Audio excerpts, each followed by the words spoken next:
Hey everyone, welcome back to Sip Fearlessly and our Industry Uncut series.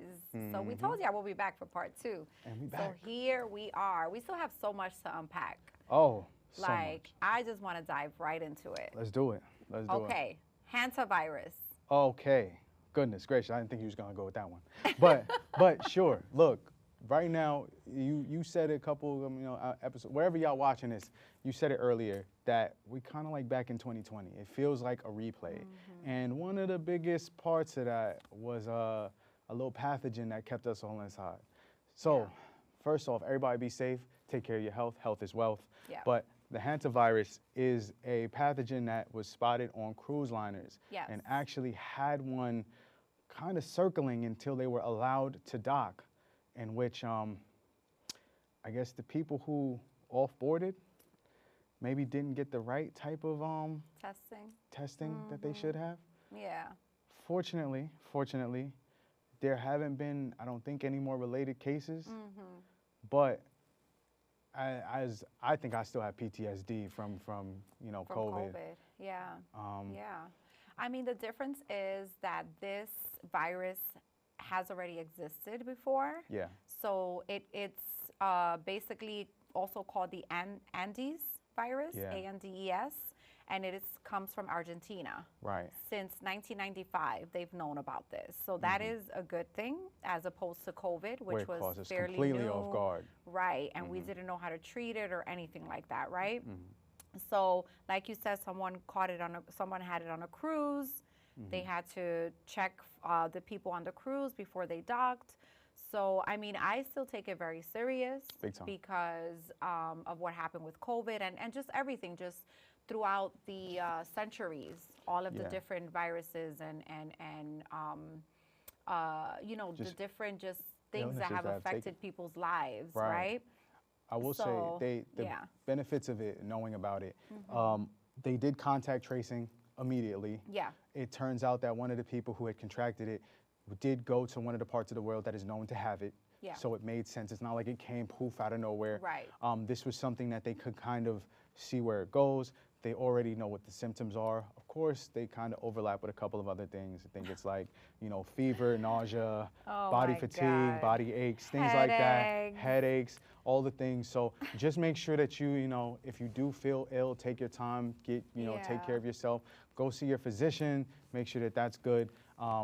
And I think that this is also, if I'm not mistaken, I think it's transported through rodents as well.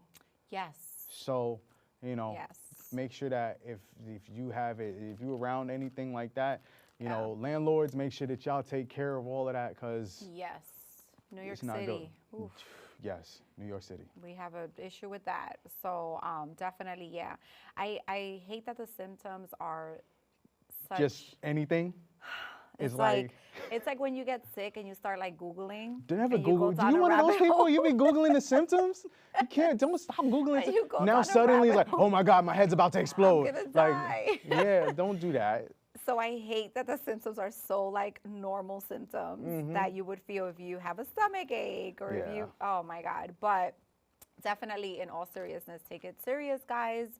If you're not feeling well, go check yourself. But when you're in the hospitals, wear a mask because also, Yeah. they didn't say it was airborne or anything like that, but still everyone's touching things. Put a mask on, wash your Just hands. Wash your hands. Yes. You know the germ theory stuff. Wash Yeah. your hands. Take care of your personal hygiene. Don't just eat food off the ground and things like that. Right. But also we have an administration currently that kind of gut a lot of our facilities and different protocols that we would use. I think they even pulled us out of WHO. That's the World Health Organization Yes. that is in charge of overseeing pandemics and managing these things. Right. So us as America not having involvement in these Yeah. things, when this stuff happens, it doesn't discriminate over what country is involved and what country isn't. Yeah. And so it's best that we have these things in place and we're prepared to deal with them. Yeah. Otherwise, we could be looking at situations that are just not so pretty. Yeah, yeah. And unfortunately, take care of your health because sometimes when these things arise and we don't know what it is and it's never happened in this country before, we don't know how to treat it. Yeah. Like we saw with COVID. So take care of your health so that you can beat most of these things Yes. that occur, right? Yeah. I think that is important, and I think that's was one of the biggest lessons during COVID as well, because medicine is medicine, but people are human who are Yeah. administering medicine Mm-hmm. and who are learning how to tackle these new things that they're not familiar with. Right. So things can go wrong. Also, you know, sometimes the pre-health care is the Yes. stuff that really helps you out. Take your Right. vitamins, Yes. eat right, you know, get your workouts in, do things that help take care of the body so you can Yeah. protect yourself from these different foreign agents. Exactly. You know? Yeah. And because right now we can't necessarily look for the government to protect us in that regard. And it's not to speak completely ill of it, but there are things and steps that can be taken that maybe don't seem like it's at the top of their priority list. As the president told us the other day. We're not on his priority list, guys. Let's talk about deed theft. Well, another thing that we should protect ourselves against, right? 1000%. So I'll give you guys a backstory. So with a deed theft, what happens is anyone who knows about this, who is doing unlawful things, can file a petition stating that, for example, in this particular case, it was a person who was elderly. A lot of them are targets. Yes, that this person is too old to be able to manage his or her own affairs. So what happens after they file the petition, the court appoints the person a legal conservator to their to handle their affairs, to manage their affairs. And sometimes, most of the times, they do not contact the family because they don't want anyone involved. This is something that's been going on for a long time. And if they contact family, we're going to have questions, right? Absolutely. So Who's really the quick, stranger? before we dive in, what this means also is that random person that is appointed as the conservator has control over the assets of this elderly person. They get 2.5% of all income that comes into the person's estate, 10% of all the interest income, such as whatever they're investing in the marketplace or any of their investments. Also, 0.5% of the entire estate every year. Also, they charge $50 to $200 an hour just to do the paperwork, and they get to hire any one of their attorney friends and evaluators, and they build the estate, okay? So once that bill comes and it gets too high, that's when they sell your property, guys. And once they sell your property, they still get 2.5% from selling your property. Now, this goes even deeper than that because a lot of the times these people, it's such a large, widespread scheme, and they do have attorney friends. Yes. And this is basically theft through administration, Yes. robbery through administration. They bill you and bill you and bill you for things that you haven't paid for or consented for, especially the elderly who may not be keeping track of their, properties, their documentation. But they might be part of an organization that purchases the property itself. Yes. And it can even be more Yes. so direct, where it is literally them signing over the deed to their name, to their corporation, to their friends, to their buddies. Essentially, anything that takes it out of the hands of that person. Yeah.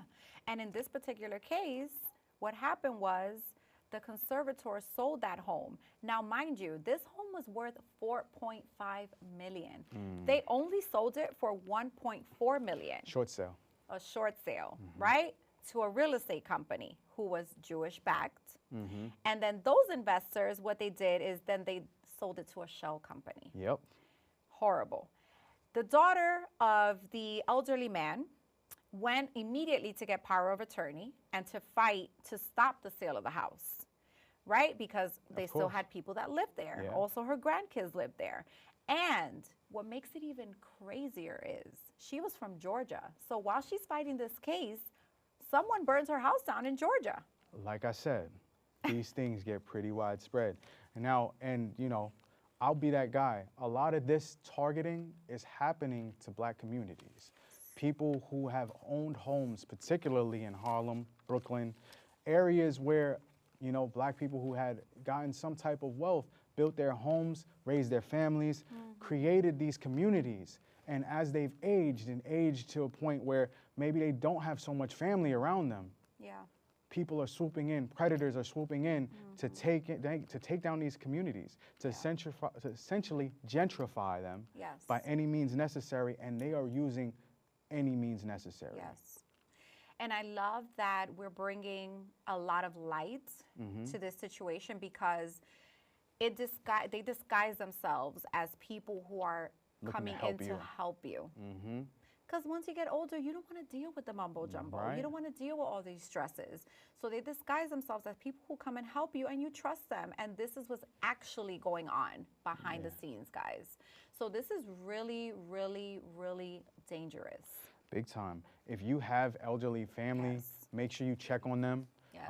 You know, we always are ones who advocate for family involvement, whether you're talking to your youth, your daughters, your sons, but don't let that generation before you or well before you fall by the wayside either. Yeah. They need your protection, they need your assistance. Yeah. And those with the resources and the know-how, please step up, get involved. There are movements currently right now fighting deed theft. Yes. You can get involved yourself. I'm sure we'll put links in everywhere how to get involved. But this is massive because these are things that can happen to anybody. Yeah. I'm not sure that like many people even understand the administrative process that goes into selling a property or even protecting assets. Right. And that's the key. That's what I wanted to say also. So even aside from the elderly who own homes right now, I think us or myself, who is someone who is middle-aged now and is getting older, we need to get smarter on how we're protecting our assets. We need to put our assets under trust that only ourselves or our children can manage, where they're not able to do these type of things. So we can put our homes, our real estate, any assets that we have under these trusts, because this is what's happening. We need to get smarter, guys, because this is how they're taking away our generational wealth. Like we keep talking about, the access, the assets, breaking those generational curses. They don't want that for us. And this is why they're taking the homes of our elderly folks, because they know that's gonna be passed down to generations. And on a side note, little cheap plug, shout out to people who are doing their part to educate us on the financial side, from the youth to everybody in between. We need to know these things. You just recently came out with a book that reaches the youth and shows them the foundational steps to both manage their wealth and hopefully that follows suit and creates a hunger in them to learn more. And for their families, their parents, to learn more and how to protect those assets so that they do have the means to fight away these predators. Yeah, absolutely. And we also have a lot of like immigrant families that are living here as well, that they came as adults and they have children now. So they really don't understand what's going on in this country. No. So that was part of the reason why I also wanted to educate the youth. It's because the information I'm providing them, I want them to share it with their parents as well. So the schools are doing a really good job at also bringing in workshops for the parents, so that they can learn about these things, because this is what's happening and it's crazy, and they're trying to strip us from everything that we have. Like I said, estate management, estate planning, protect your assets. If you have a home, if you have a car, if you have a business, your own personal wealth, if you're starting to save, learn the financial tools that are at your disposal to help you grow your wealth, but most importantly, help you protect your wealth, preserve your wealth. Know your rights, guys. Know your rights. Super important. All right. So let's move on to the girlies that are making noise. What kind of noise? That's the, that are making noise. I snuck a peek at the list you got over there. On social media right now. But I think this is really good topics to discuss, because I think that the louder we get, the more we try to get silence. Fair enough. So keep that in mind, right? Fair enough. Okay, so let's talk about Coach Stormy. Yes. Let's start with her. Start there. So shout out to everyone who is in the MLM industry, because sales, I always say, is not like my forte. MLM is multi-level marketing. Yes, multi-level marketing. Thank you for that. No problem. Because sales, I always say, is not my forte, and maybe I'm good at it. Maybe I'm just having like imposter syndrome, because I'm outside promoting and marketing my business every single day, and that's a part of sales. Right. But it's not easy for everyone. So shout out to everyone who's in that industry that has been successful at it. So Miss Coach Stormy is one of them. Yes. And she has been in MLM for 14 years. She is described as the MLM queen. And, you know, so recently she was called a scammer. Right? So they're saying she's giving false claims on what she actually is making and what her clients are making. And, you know, but she is focused on health and wellness, health and wealth, which is important. So I do like that aspect. She does encourage her clients to be coachable, you know, to be able to learn and then put in the work, you know, and go all in on themselves. But there are some of the people who she has helped in the past that have made videos about it that she has, you know, had on TV that are nowhere to be found. So there's a lot of speculation about that. And she also left the company, which is TLC, that she was with in August. So a lot of people are saying that they're also salty that she left them. So what is going on? Okay, let me start by saying this, right? We just left one topic about where there's a little bit of deception, right?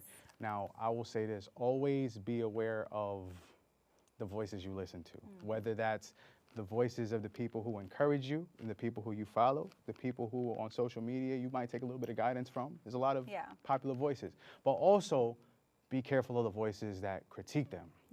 Because you must do your own research. You must build your own narrative, you know, take your own impression from these people. I think it's important with a person like Coach Stormy that if you're going to listen to somebody like that, anybody, you know what to take from their message, right? Maybe you're not that good at marketing. Maybe business, the business side and the money side is not your thing. But she speaks on so many other principles that can be integrated into your life to improve it that you can take away from that. Maybe you are about the money, right? And now you can learn coaching strategies or marketing strategies that you may have not thought before. That's so true. And I think that the coaching world gets a lot of judgment. Big time. Because some people feel like, why are these people paying thousands and thousands of dollars for somebody to coach them on something when they can just read a book or learn it themselves or whatever the case is? So I think that that is part of the problem, and especially because she was very loud and vocal about her passion to help others. Because MLM has existed for years and decades.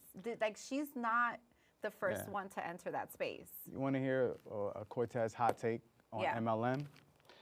MLM is integrated into every aspect of our businesses already anyway. So if you have a problem with it, really look at any structure you've ever been a part of. There are levels to it, and each level feeds into the next level. If you're not familiar with multi-level marketing, it basically is what people kind of characterize negatively as pyramid-like, right? Now, that said, if you're at the top of any business, if I am selling cookies, right? Eventually, everybody likes my cookies, cool. I need to have more bakers because I can't bake all the cookies. So what do? I hire bakers under me. Now, it's still my idea. I'm still the one. So I'm going to now license out. So now I got 3 bakers under me. When they get enough going with their businesses, they're going to hire bakers under them. Now, do you know what that starts to look like, people? All right. So now back to the topic. When you have a business, you're going to have an organizational structure no matter what. I do think that people feel threatened. And they sometimes just don't like the idea of people finding what works for them too. And sometimes coaching works for people. I played sports for a number of years, and it's one thing to get out on the court and try to figure it out yourself. It's another to pick up a book, and I'm not saying it's impossible, but you can teach yourself. The problem is that why would you want to reinvent the wheel when there are people who are willing to give you the knowledge? Exactly. The motivation, the empowerment, the push is one thing to do something like you said by yourself, and it's another to have somebody cheering you on, somebody showing you the ropes, somebody empowering you, believing in you. Okay, because a lot of times we're learning things, we don't believe in ourselves. So having that community, you know. So this situation, I'm just like, To be honest, my personal take on it, and I will share with you guys, is that it's a bunch of hate, I think. And if she has made women tons of money, I love that. And I think that she should be able to keep it going. I don't think that I saw anything about her ever where she said, anyone that works with me will be a millionaire. She never shared that. She never said that. She always was very hard, loving but hard on her clients. And she would always tell them, like, you have to get up and you have to do this for you. And if you want to change your life, you have to get up every day and go all in and things like that, you know? So that's the motivation sometimes that we need to hear, especially us folk, which this could be controversial because people may say that's who she's picking on, but especially us folks who come from the grind, who come from, you know, underfunded neighborhoods, right? From the hood, you know what I mean? From the ghetto where we don't have much and we've been through a lot. We have to change our life around. A lot of us are not believing in ourselves when we come from these spaces. You know what I mean? So I think that it's important to understand expectation too, right? Because she seems like she really leveled out expectation.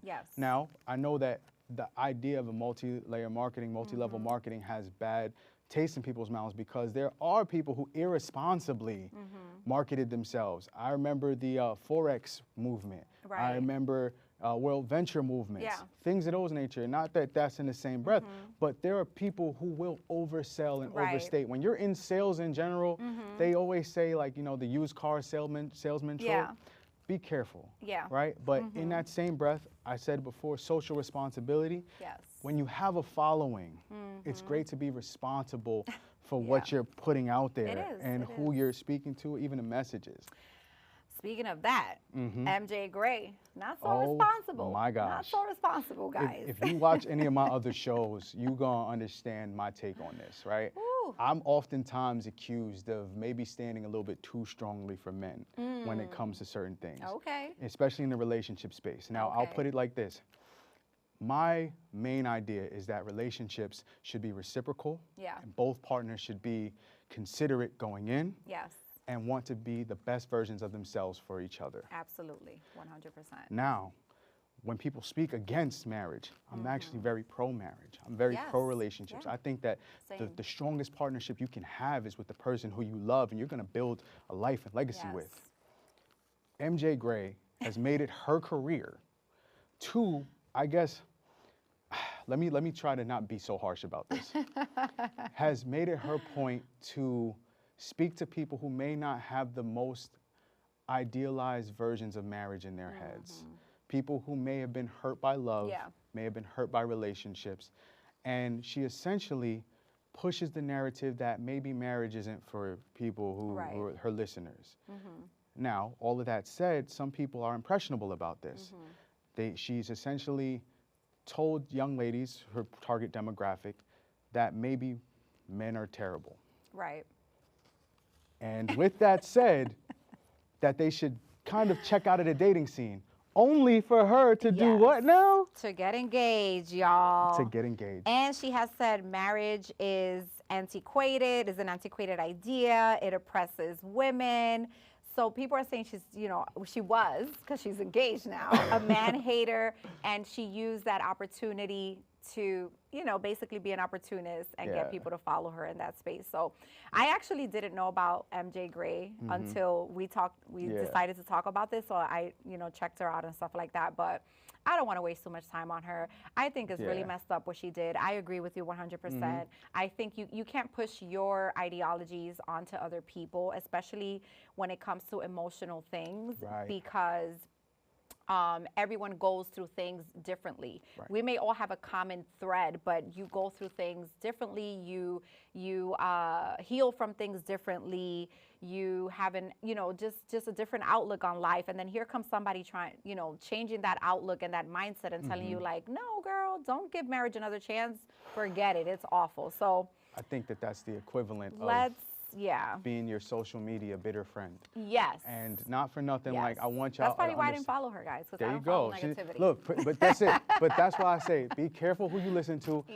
Protect your energy, because there are a lot of people out there on both sides. There are men too who talk crazy about marriage and relationships. we about togetherness, y'all. Yeah. And just be the best you can be, and you'll attract somebody who is meant for you. Yeah, I agree. That's what happened to her. After all of that backlash, she found a fiance. Like, come on, guys. She made y'all lose, and she's some people accusing her of like trying to change the game up, take her competition out the game. But speaking of that, let's talk about Miss Sarah Forenot. Oh, right? Gosh. Okay. So she was dating two people, she says, at the same time, and she decided to choose one of them. She was dating the two people, just to give you more premise, but she wasn't having sex. She said she was just dating, and she became really close friends with both of the guys she was dating at the time. She probably was dating a few more additionally, but those are the two she was leaning towards. Mm-hmm. So she chose her current husband because he asked her to leave the other guy. He's like, F that guy, I want to be with you. So when he asked her that, because she talks about relationships, if you guys aren't familiar with her, a lot of her conversations is not only on relationships, but she does talk about relationships.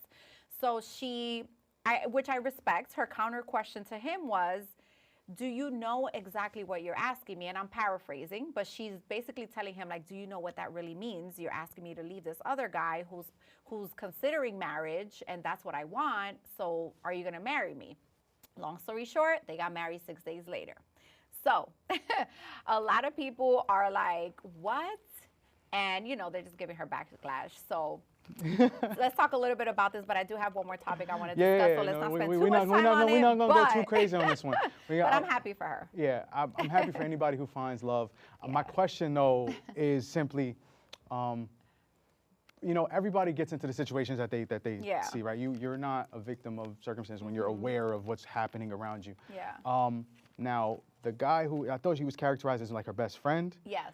I don't know if I could personally wait around for somebody or like knowingly be in a situation. I think that's the issue. I like those people who like me.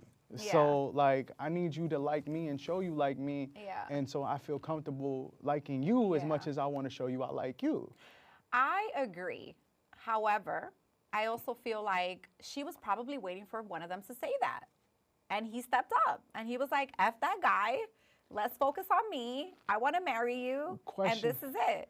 So do you think that it deters you from asking in the first place if that's the first choice that they make in the first place? Like if it's their choice to have multiple people around. Yeah. Do you think that that's also kind of without words telling them that they don't just want you? On her behalf. On her behalf. If anybody, I mean, but yes, in her behalf, I think that was the case with her. Okay, you can cut it off after the 30 seconds. We'll just continue with one more. You can record it and then I'll crop it off later. So I think that was the issue because she also said when the guy that told her that and was like, F him, this is me, I'm all in. All of his family, I mean, both of their families knew each other, but all of his family was like, when he told them I'm going to get married, they were like, oh, to who, Sarah? And then she was like, her family was like, you're getting married to who? Which one? You get what I'm saying? Like, you get what I mean? Like that's not like I want to be when I one day find that person, I'm like, hey, mama, I think I'm gonna pop the question. Yeah. I don't want her to ask me who, Yeah. Or when, she goes to show that big rock off to her mom, like, hey, mom, he proposed. Yeah. Which one? Right. Well, you're going to probably not like me after this, but here's my opinion. And because I'm real honest, and my girlies in my life, they know that I tell them this a lot of times. I am a person that says not to put all your eggs in one basket, but I'll tell you why. It's not because I feel like that is the best way to live life, but it's because dating is very slim pickings. There are not a lot of good quality men who are serious about the things that we're serious about as women, who are looking for marriage, who are looking for stability, who are looking to settle down. So a lot of the times we enter these relationships and we waste so much time thinking that this person could potentially become better and have gain those qualities and become my husband. We waste all this time. We're a year, 2 years in. We ask the question, hey, what are we doing here? It's been 2 years. Are we moving to the next level? The guy is like, no, I'm not so sure. there goes 2 years down the drain, right? So that is the reason why I say it. Not because I think that anyone should be juggling a few people at a time, but I think if you're honest about it and you tell the people that you are dating that, listen, I have my options open because I really am looking for marriage. And if this is not what you're looking for, then I have to keep my options open, you know? So I do agree in that aspect. I get you. I'm also aware that like that mentality can also communicate that I don't see that with you, or like, not that you don't see it with them, but because of that, am I giving my all to you in the same breath? Now, I do say, you said something, women who are very serious about what they want. Yeah. I think everybody should date deliberately. Now, that doesn't mean that you go in saying, hey, where's my ring? Yeah. Or hey, be my wife. It's not what, but you go in with the understanding of I'm trying to find and discern qualities within you and expose qualities within myself. This is how I approach dating. This is how I show up for you. Right. This is how I show up for my person. And I hope that you're showing up for me like that. And to me, I think it leaves so much room for miscommunication when you add in others. I'm just saying, but I get it. It's a protection. Okay.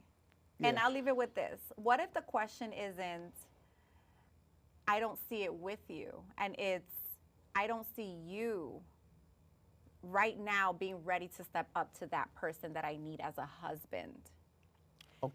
And I'll leave it at that. I'm not a relationship expert. I get it. I don't want to be crucified like Dr. No, Cheyenne Bryant. Don't do that. I think that like when there's a lot of hands in the soup, you get a bad dish. That's it. Because I think your invitation invites others on the other side, you know? Because now, what if both people are juggling, who's serious? Right. I get that.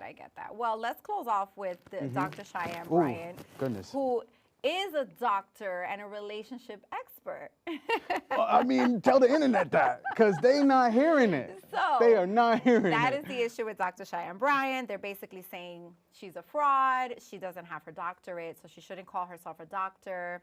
The school where she got her doctorate from closed down, but she did say she was able to get her transcript and her credentials are valid.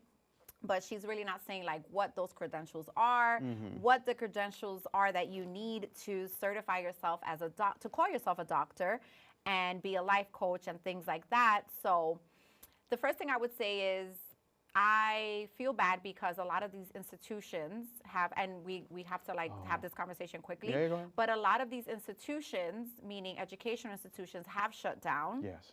And I actually was a victim of that too. I was also able to get my transcript and my credits are valid because I fact checked them in other universities. So I give her that, and that is messed up if that's actually really what happened to her. Now, I can't speak on anything else because I also have those questions. Like, what are the credentials for a doctorate, right? I don't have a doctorate myself. I've thought about it, and that would be the next step because I have my master's. Right. But I don't know what the actual Okay. I don't know what the actual credentials are. So I think that that's probably the most important question that needs to be asked at this point. And whoever has been working with her, because she's also an author, things like that, you know, have they questioned those things before they, you know, do these publications of her books and things like that. I think when it comes to all of this, I'll put it one quick message. Yeah. The message is oftentimes more important than who's saying it. Yeah. So yes, I know we like to put a lot of extra on, did it come from a doctor? Oh, who can? And sometimes that can discredit the message, and sometimes we don't like who it's coming from. But if you like her message, if you feel like it has value, if she's ever given you value into your life, things that you can integrate, take that. Now, ask for the questions to be answered. There's nothing wrong with that. She should provide clarity if she's going to use certain titles. However, I think especially in the relationship space where everything's so subjective, everything is different for everybody. Yeah. Just take what applies to you. I agree, because also I feel like anybody can be a life coach. Like life coach is based on experiences, right? Your own personal experiences. So this is what you're sharing. And at least she's not being like extremely irresponsible like Miss Gray. Yes. You know, and just basically telling people what not to do. No, she's giving advice based on her experiences. And yeah, it's very subjective. Yeah, absolutely. It's not like one-sided. So, you know, that's where I stand with that. And I just feel bad because she is being attacked left to right. But I think she can hold her own. Look, they tell you all the time, if you're starting to get attacked by certain people, you might be doing something right. Exactly. So. Yes. Well, that concludes our segment on Industry Uncut. Wow, some dope conversations. I cannot wait to share all of this with you guys.